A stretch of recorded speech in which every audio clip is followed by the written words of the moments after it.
Un kurš gan ir teicis, ka gada nogalē ir jādzer šampanietis? Ir taču ne mazums cilvēku, kuru iecienītākais dzēriens bija, ir un arī paliks alus.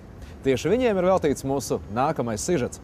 Pārtikas nozarē kvalitāte nav iespējama bez atbilstoša ieguldījuma. Tāpēc akciju sabiedrība Cēsu alus pērn veikusi ļoti apjomīgas investīcijas skārdeņu līnijas izveidē. Tas ļāvis samazināt izmaksas un saražot pietiekami daudz produktu, lai eksportētu tos arī uz pārējām Baltijas valstīm. Šajos laikos visi runā par eksporta attīstīšanu, vajag eksportu, bet, lai tiktu līdz tam eksportam, no sākuma ir nepieciešams investīcijas un atspērienu punkts šeit pat uz vietas Latvijā. Un mēs tieši šādu pakāpenisku politiku esam sākuši realizēt Cēsīs. Rūpnīcā ir investēti 10 miljonu skārdeņu līnijas izveidošanā un nopietni domājam par to, lai šos skārdeņu jaunas varētu izmantot arī Eiropā. Starp citu, Cēsu alus ir pirmais alus ražotājs Latvijā, kas sāka izmantot skārdenes ar higiēnisko folijas pārklājumu, kā arī pirmais un vienīgais dzērienu ražotājs Baltijā, kas ieguvis pasaules līmeņa kvalitātes certifikātu skārdeņu iepakojumā ražotiem dzērieniem.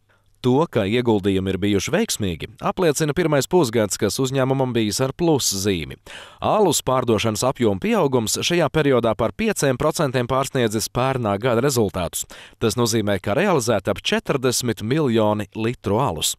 Vispopulārākais uzņēmuma ražojums vēl aizvien ir alus Cēsu Premium, taču svētkos vislielākā interese rodas par īpašo Cēsu alus porteri, kas jau 5 gadus tiek darīts tieši Ziemassvētku laikā. Ja iepriekšējos gados uz svētkiem tapis šokolādes, balzama un Ziemassvētku porteris, šoreiz kārta pienākusi klasiskajam, jeb Baltijas porterim.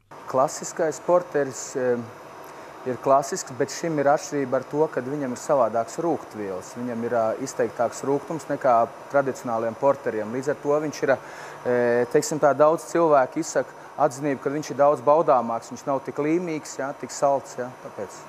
Portera stiprums mēdz būt no 5 līdz 9 grādiem, klasiskajam tas ir 6,2 grādi. Lai to pagatavotu, vispirms no Lietuvas saņemtais iesals tiek attīrīts, nosvērts un nogādāts dzirnavās.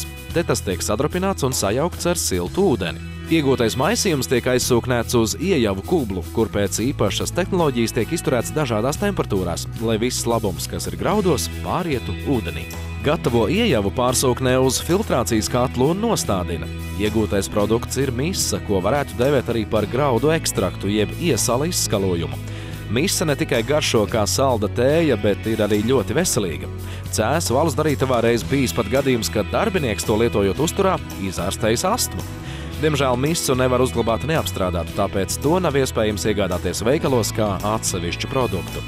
Vārāmajā katlā misu savāra ar apiņiem, tādējādi iegūstot nepieciešamo rūgtumu un aromātu. Šajā procesā tiek veidota alus šķirne. Gatavā mise nonāk virpuļu katlā, kur tā ar sūkni tiek iegriezta un nostādināta, kā rezultātā izkrīt olbaltumvielas, kas citādi varētu radīt alu nogulsnes. Pēc mises atdzesēšanas tai tiek pievienots raugs.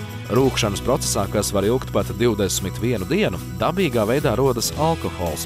Tādā alus tiek pildīts pudelēs un nogādāts noliktavā. Gada nogalē klientiem tiek piedāvāts vēl kāds jaunums.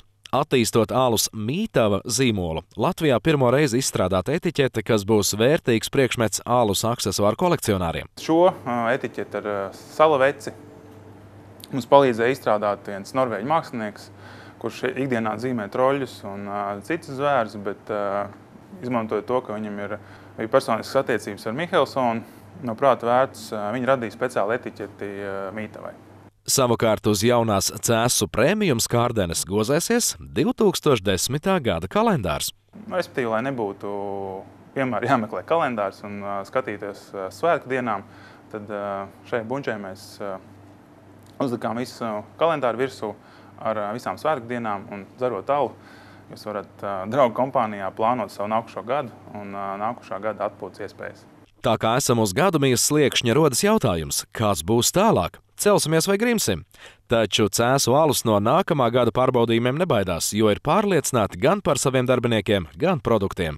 Nākušais gads izstāsta diezgan tāds liels pārbaudījums būs daudziem. Un ko es varētu novēlēt? Es varētu novēlēt to, ka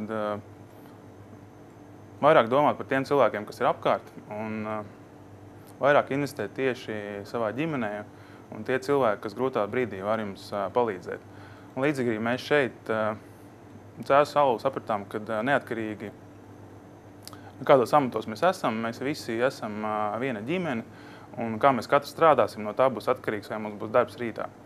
Un tieši tāpēc jums novēlēt visiem domāt par to, kas jums apkārt, mīlēt savus tuvākos, un ja jums būs šī kopības sajūta, tad jums viss izdosies. Laimīgi jauno gadu!